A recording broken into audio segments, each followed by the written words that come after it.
today, to help us navigate us through all of it, we have got someone super special with us. Like I said, we are joined by Swati Gupta, who is an educator. She's a parenting coach who is dedicated to helping parents build deeper connection with their children and with expertise in child psychology. And over a decade of her teaching experience, she's also the author of Give Your Child's Wing, which is the ultimate parenting guide, and a trusted voice for over 50,000 parents online. Safe to say we are in very good hands today. Hello, Swati. Hi, Shraddha. Thank you so much for a lovely introduction. The pleasure is absolutely ours. We're very thrilled to have you join us today. And I think we should dive into the conversation right away. Today we are talking about how to discuss puberty and sex without fear with our kids. Yes. And so I think my first question to you on this topic would be, why do so many parents avoid conversations around puberty and sex, even today, even in an era like ours today? So actually, this is something which comes with us, honestly.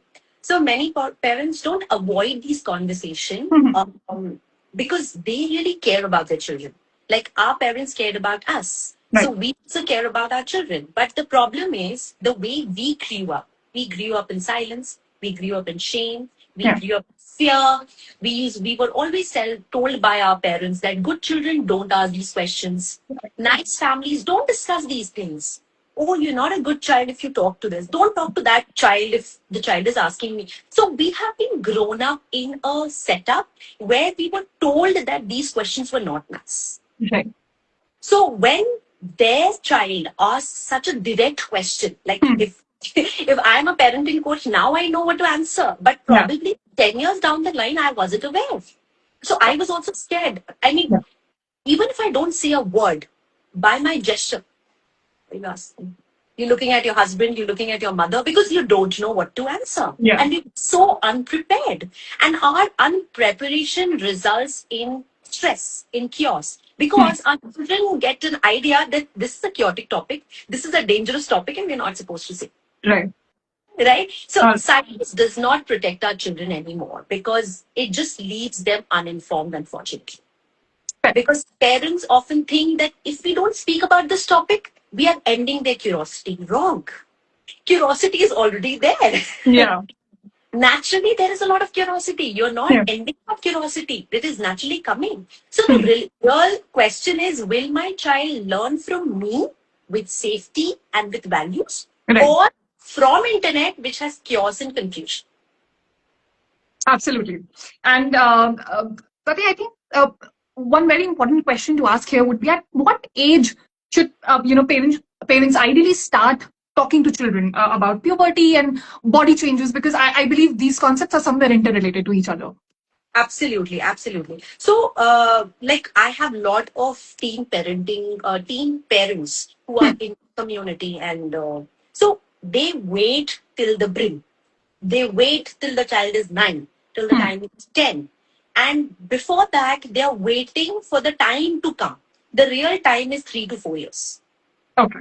When the child is 3 to 4 years, it is very important for you to stop saying this is chichi, this is poo-poo, this is pee-pee, to tell them real names. Yeah. This is a part of body, just like my hand, like my eyes. Penis is also a part of my body.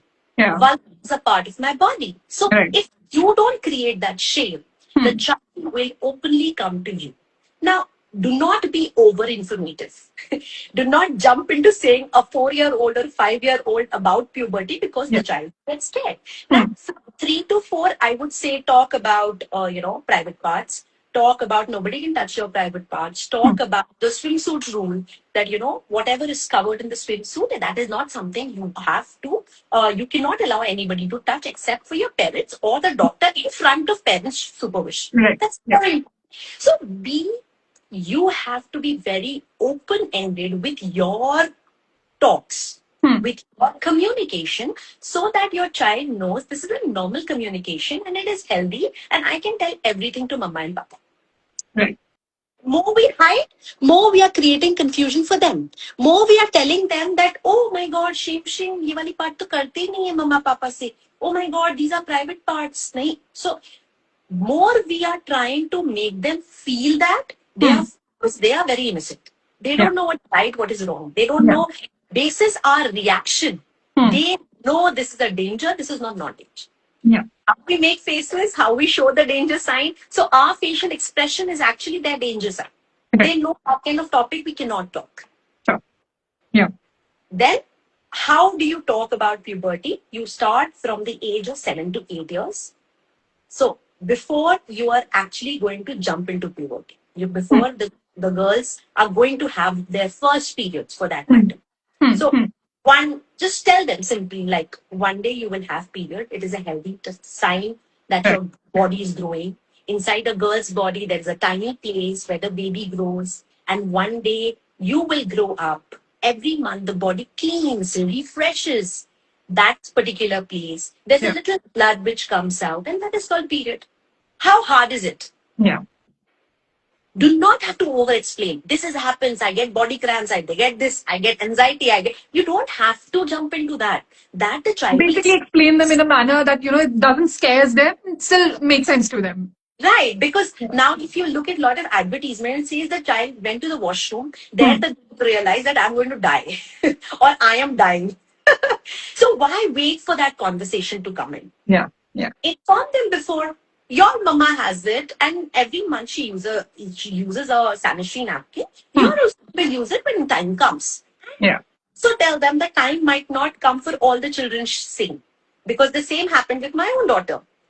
She was waiting for her periods to come because she was probably the last child to get her period. She is the youngest in her class. She's not realizing she's the youngest, but she was getting anxiety issues that why am I not getting it? So it is very important to also tell your child that maybe your best friend gets it and you don't, and it is okay. That does not mean you have a problem. So both the things are important. Giving the right communication and also telling them that you will also have it when the time comes. Because everybody has their own timing, has their own way of, getting older for that matter.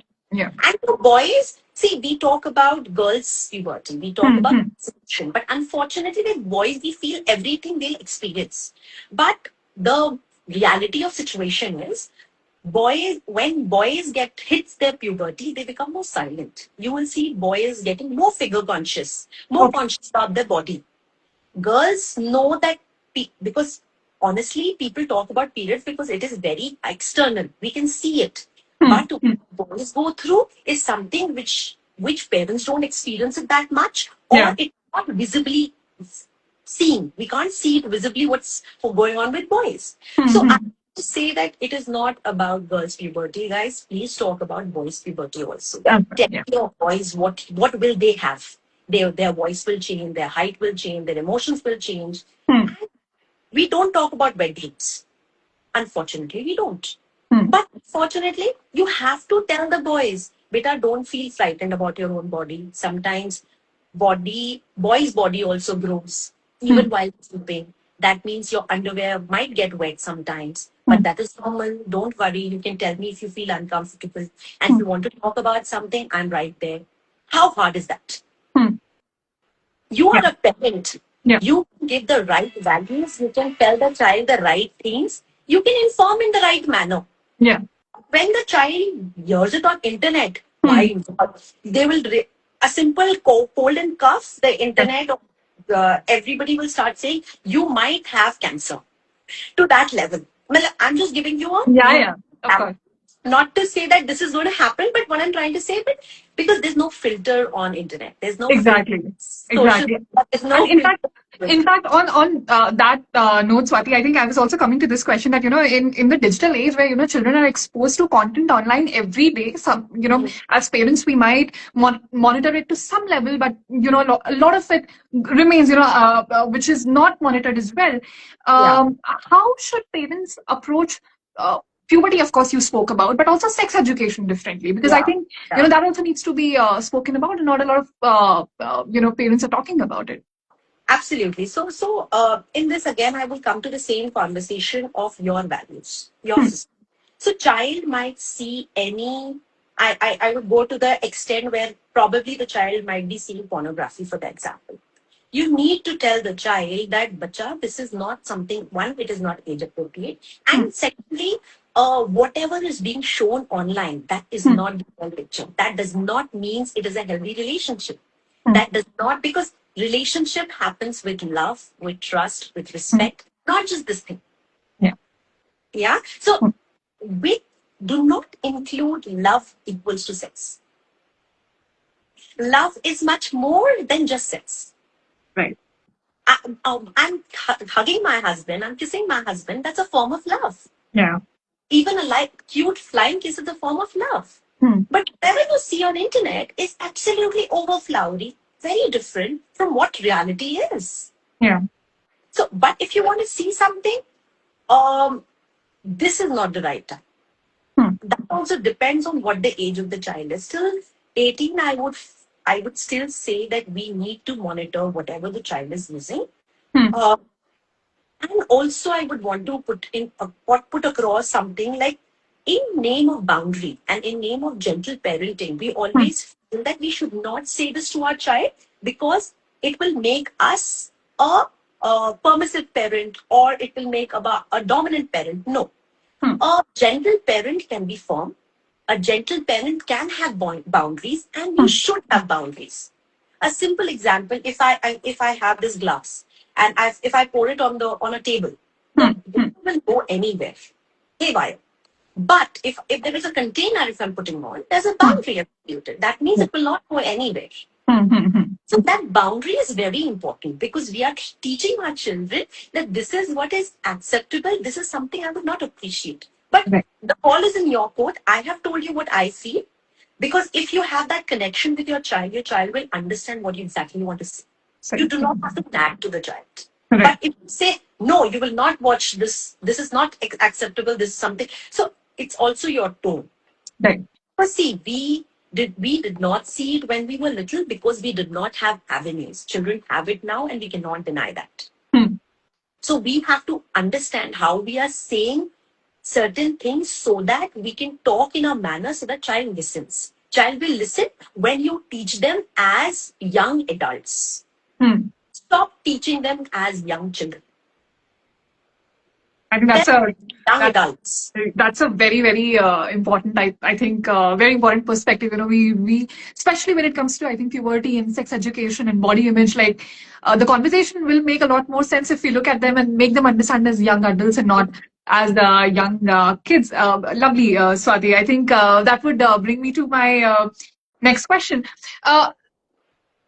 Point duly noted, right? We need to have these conversations. But I think one fear that a lot of parents, I believe, have is that how to have these conversations without making it feel, say, awkward, or there's a sense of shame somewhere within the parents or even in the society overall, which comes when it comes to, you know, talking these topics especially. So how to overcome that, perhaps? Okay. So in that case, do not start with a lecture. One. Try and have a talking environment. Don't try to start this conversation on a car driving. Don't try to talk in when you're just having a good time talking here and there. That time, start this conversations. These conversation has to be very pinpointed.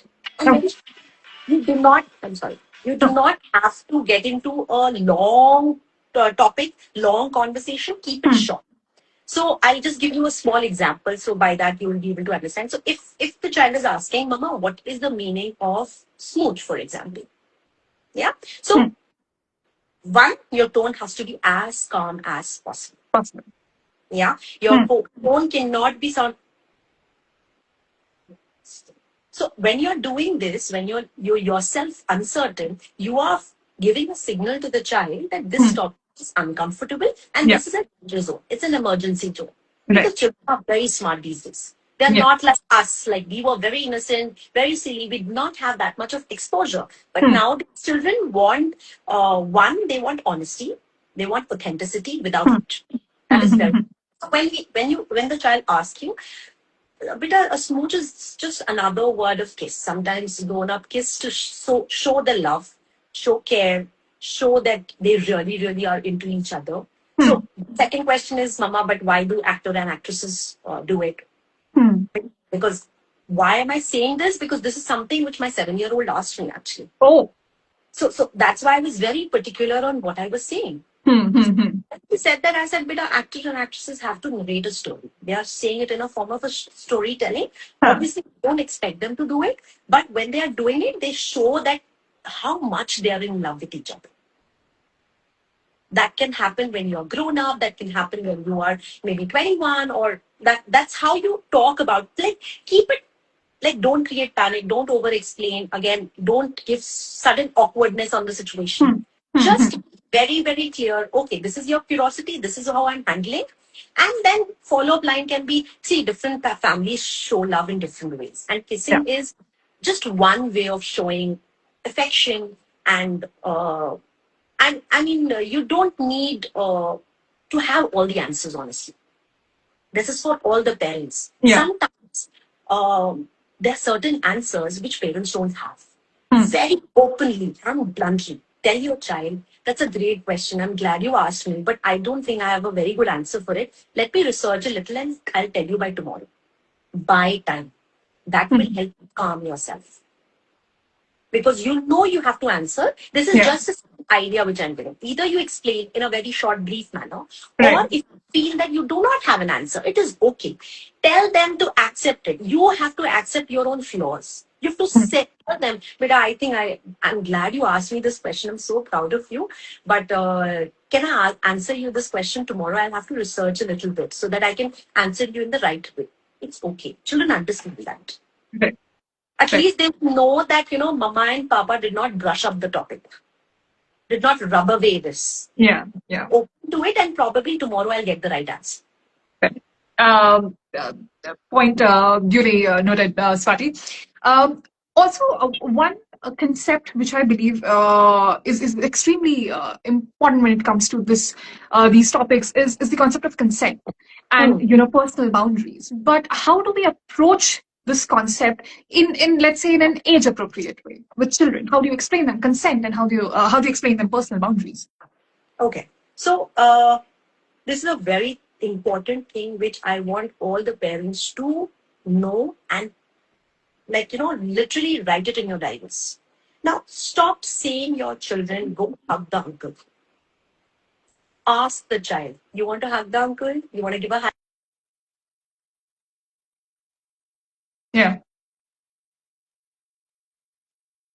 That this, I'm taking your permission, beta, because I respect you. And you can decide to say no. You have full rights to say no. So this is starting as early as 3 years old. Okay.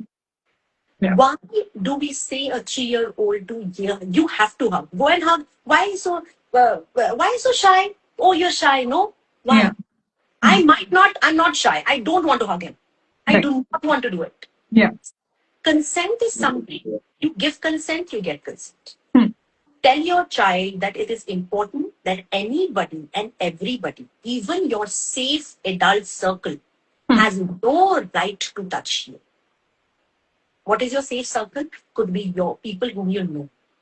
So no one or anyone cannot touch you without your consent.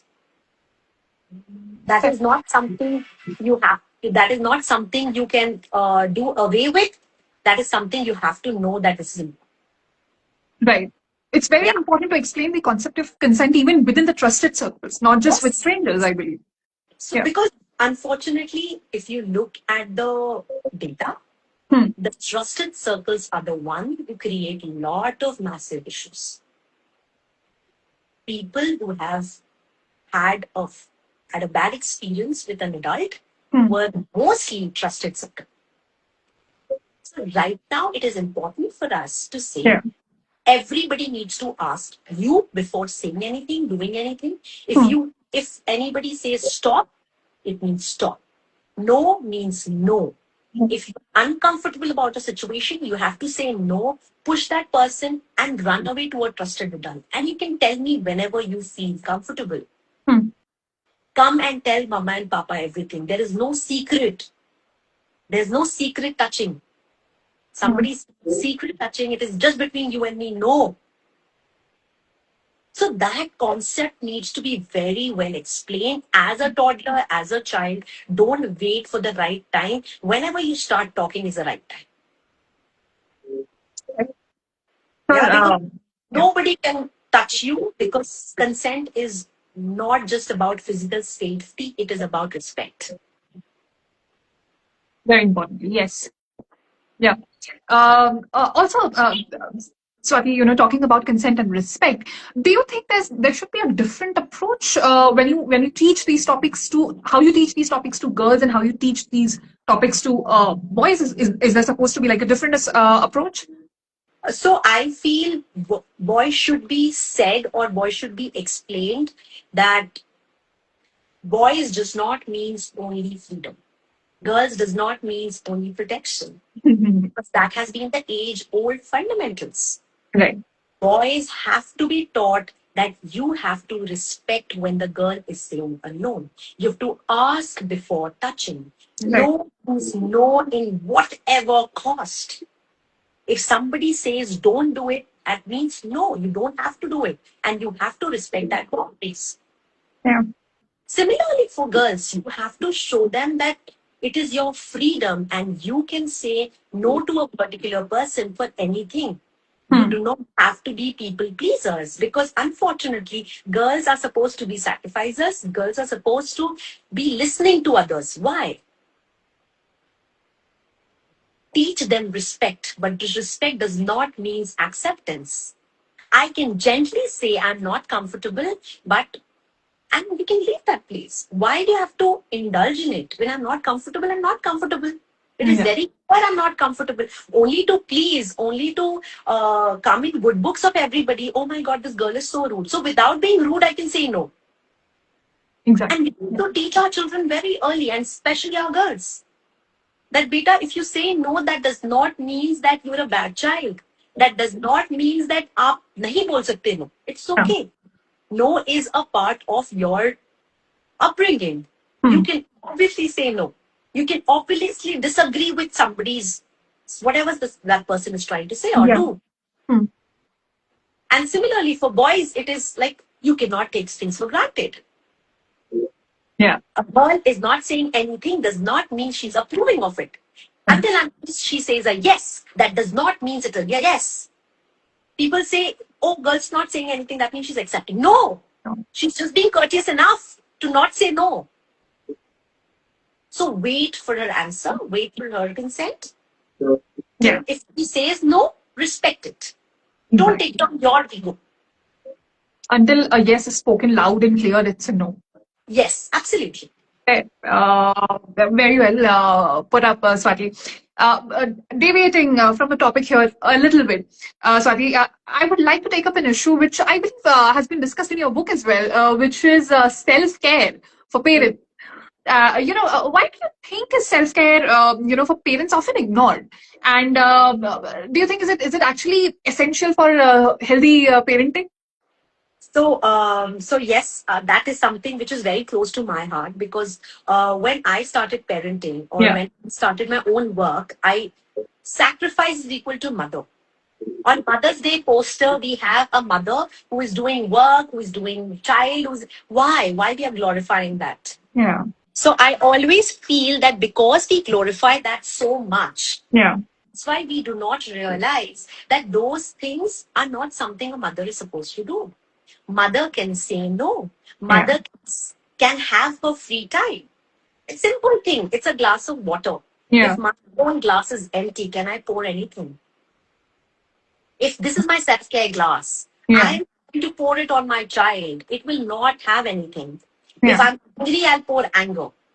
If I'm happy, I'll pour happiness. Yeah. If I'm sad, I'll pour sadness. Today, I'm happy. I'm happy because I'm working. I'm doing something which I love. Yeah. So that's why I always say self-care is selfish, not selfish. Moms need to know that. Because if you are happy, you will raise a happy child. If you are sad, you'll raise a sad child. If you're angry, you'll raise an angry child. Take time for yourself. Take time, and it is not be. Do not be guilty if you're taking time for yourself. It is very much needed. Till date, we are like 16 years of marriage. I Yeah. still go on dates with my husband purposely, because I feel that if we are not taking time with each other, if you're not flirting with each other, Hmm. why do we have to always talk about children? Hmm. I get Got it. it? Yes. Yeah. It is not needed. It is us. We are first. And I don't feel shame in sitting in the washroom for 10 minutes and having my free time. I Right. do that. Because I feel that is the perfect safe space. Nobody's going to come. Yeah. My doors are locked and I can do whatever. Yeah, All so right. Yeah. that's, yeah, but that's true. I mean, have that safe time, have time for yourself, Yeah. save yourself from that guilt.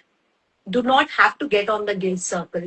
So Yeah. that is very, very important for us to know that yes, self-care is selfish, boss. It's not selfish.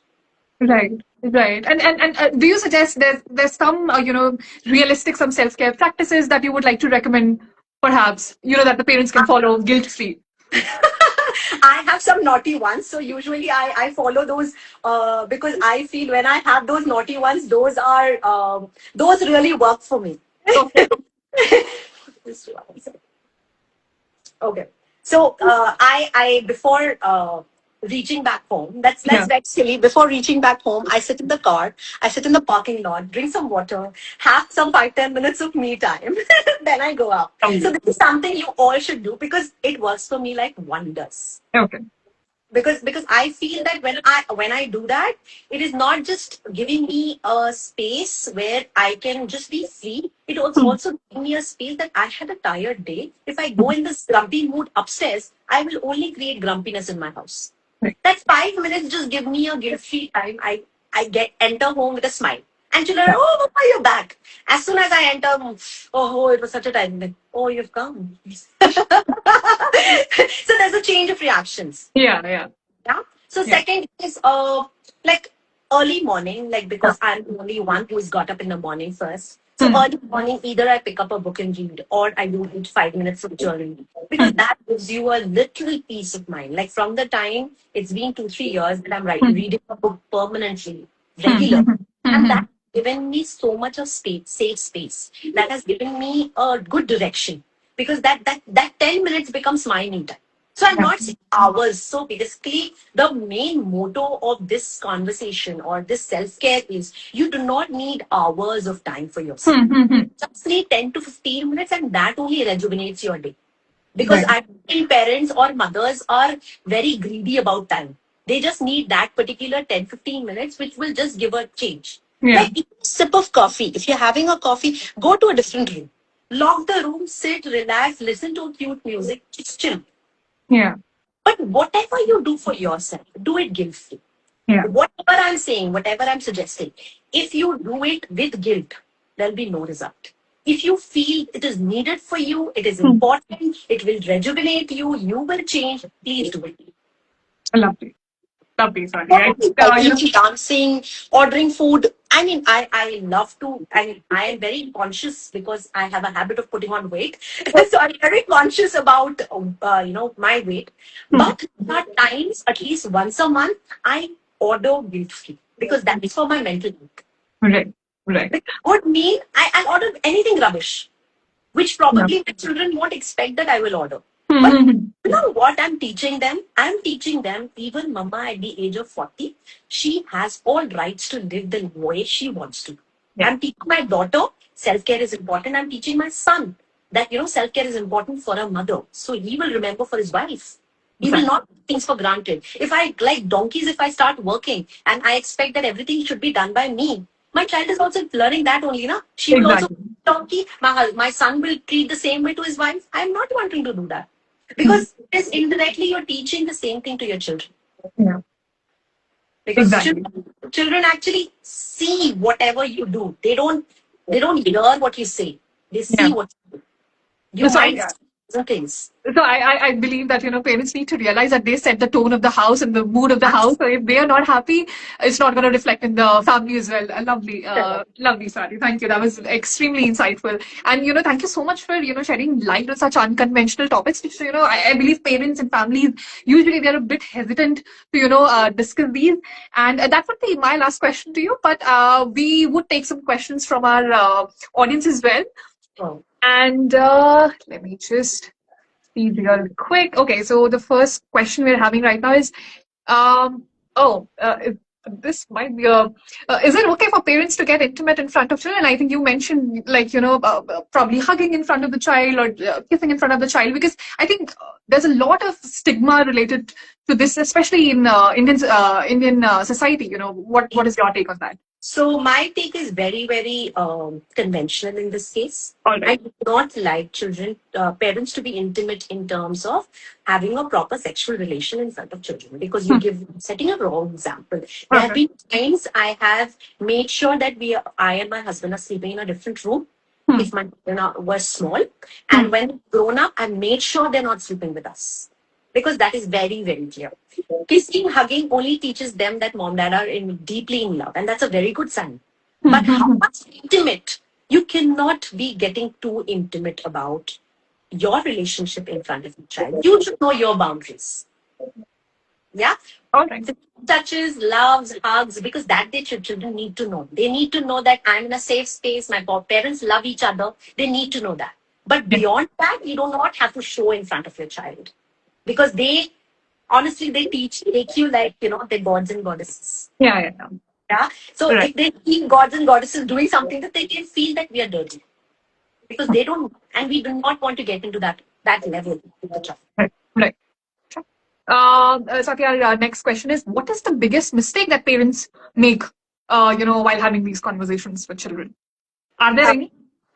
Yeah, there are a lot of mistakes which parents do. One, they over-explain. Okay. Second, they take it like a lecture. Third, they feel that आज ही मेरे को सारा conversation finish करना है. No. Yeah. Do it in parts. Okay. That's a biggest mistake. Fourth, you're looking here and there for answers. You're suddenly shocked. Where did that question come from? All these are basic mistakes, because children understand gestures. When they're asking you this question, they are very smart. Probably 50% answer they already know. They just want to see what you say. Yeah. Because children are very smart. They would have probably heard from their friends, or they would have searched it on Google already. They just want to hear from you. What is your take on it? Okay. Are you comfortable? How comfortable are you? If you're comfortable, how much can I, push you so that you become comfortable? So we have to be smart enough to say, boss, I'm not uncomfortable. You can be uncomfortable about it. Certainly, we've gotten a very, very interesting question here. I think a lot of parents relate to this. How should parents react when you're watching TV with your kids and a condom ad appears? I don't think we need to react anything, but we are having, because this is something which we will have. Unfortunately or fortunately, our TV industry, entertainment industry has become very open, which probably I would appreciate if they were not. But if something like that was happening, or it is happening, there is nothing to react actually. Okay. Let it seep into your child. Let the child come up with a question that, Mom, what is this? And if my child probably asks us, that I would say that, whenever anybody has a sexual relationship, they use it so that they can protect themselves from having babies. That's it. All right. I mean, you don't have to over-explain when you have to do this, when you do not have to. Keep it as simple. If jitna aap 2 lines mein finish kar sakte ho. Simple. Basically, don't create a fuss about it. Be as right. Just try and answer it in 2-3 lines. That's it. And make a very poker face. You do not care. I do not have any problem. Although inside there's a turmoil happening, but I make sure that my face is very calm, quiet, relaxed. I'm not worried about anything in this world.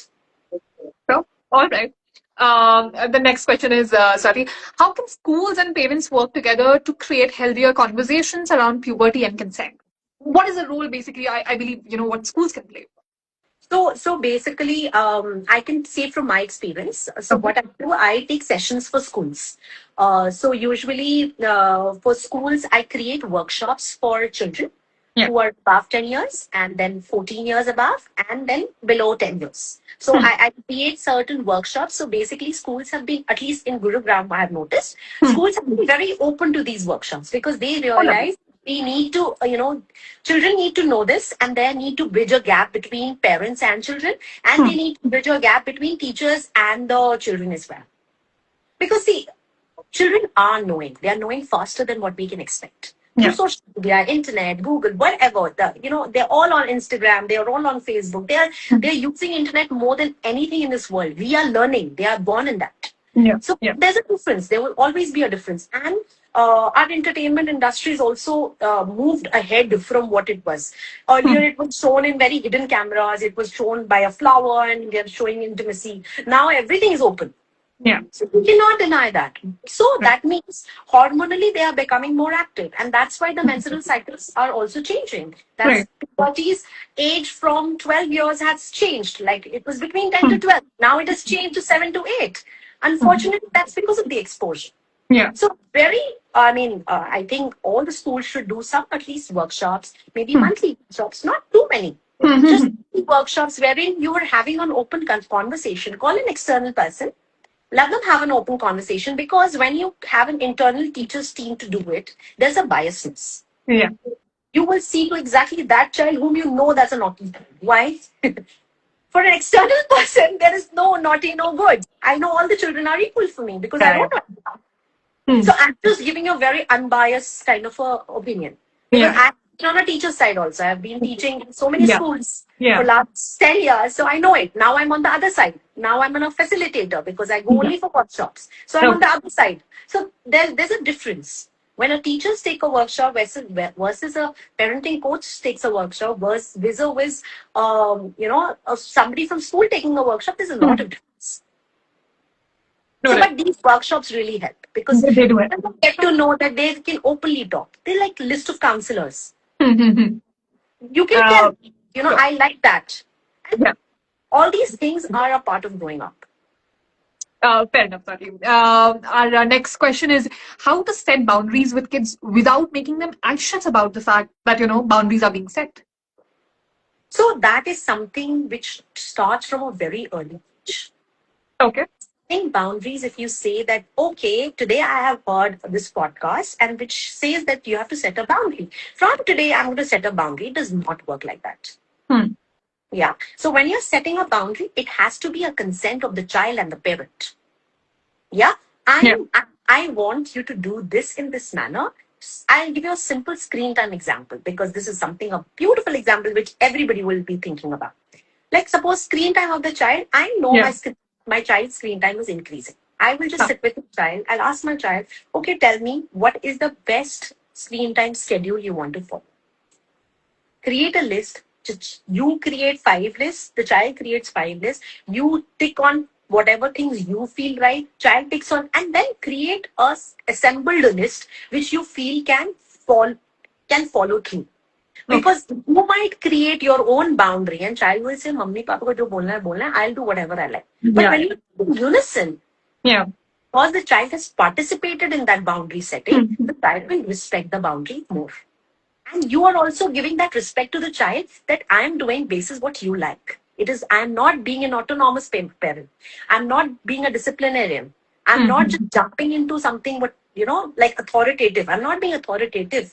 I'm an authoritarian parent. I'll be relaxed in a moment, but I would want you to follow these kind of rules. So you decide the rules. This is my rule. आप बताओ आपको कैसे करना है. All right. Sorry, our next question is, I think it's a very, very important question. How do you explain periods to boys? First, you have to see to the fact that every mother has periods. There is no harm telling your child, Beta, in the second drawer, there is a pad. Can you just give it to me? Let him hold the pad, get the pad, and then let him ask the question. Mama, why are you using this? Bang on, you have the answer. Because there were olden days, हम लोग medical store जाते थे. They used to wrap it in the wrapping paper. Plastic. Unfortunately, it still happens. Unfortunately, in a lot of households, it still happens, which is... It still happens. Yeah. Why? because we are creating that this is secret. There's nothing secret in it. It is a body way of growing up. It is your way of growing up, just the way you do makeup, just the way you dress up. That's a way of your life. Once a month, you're going to have periods. Be as simple. Period. That's it. Yeah. When you tell your boys, okay, get a sanitary napkin, the child will not feel awkward. Did I even see, like my niece had, niece and nephew, they had come here and he was 9, I think, by that time. Now he's 15. So it's the old topic. So, my bhabhi was saying that usko sab nahi batao na, kyun batana hai? Because we were talking about that. My daughter was growing. So I was like, chalo, aaj dono bachcho ko batati hu. I was like, let's sit and have a conversation on that topic. Bhabhi was so awkward, so ye. So I was like, Bhabhi, the child needs to know, even boys need to know, that's okay. You can, in fact, it will be great if he carries 2 sanitary napkins every day to school. And if any girl needs it, he can take it out from his bag and give it to the child. I would feel that that is the best thing you've done and that is the best education you've given to your son. Yeah. And I would really want if my son can do it. Yeah. That's lovely. I hope parents are taking notes. Sorry, I think I'll take our last question for this session, which is, how should parents react if their child says they have a girlfriend or a boyfriend at school? Oh, they should enjoy that topic. I don't think really? that. Because see, if you say you should not have a girlfriend or a boyfriend, you go against it. You're the wicked person and you don't feel that you love Papa, but I love also this boy and you're not okay with it. But I think you have to be very subtle in the manner of giving your right choice. Yeah. I say that is, and how I want to explain that is, so when you're saying something like that, you have to just openly say that what are the 5 things you like about that person? What are the 5 things you dislike about that person? And that conversation can make the child think that whether that person is a right person or not, or whether that person is fit for your boyfriend or not. See, you cannot jump into giving the answer to your child. But you have to be a smart parent to drive to an answer where your child feels that you have not, you have not empowered the decision to your child. In fact, you've not forced the decision to your child, you've empowered them. Yeah. By taking the right decision. So that way, I think parents have to be a little more smarter.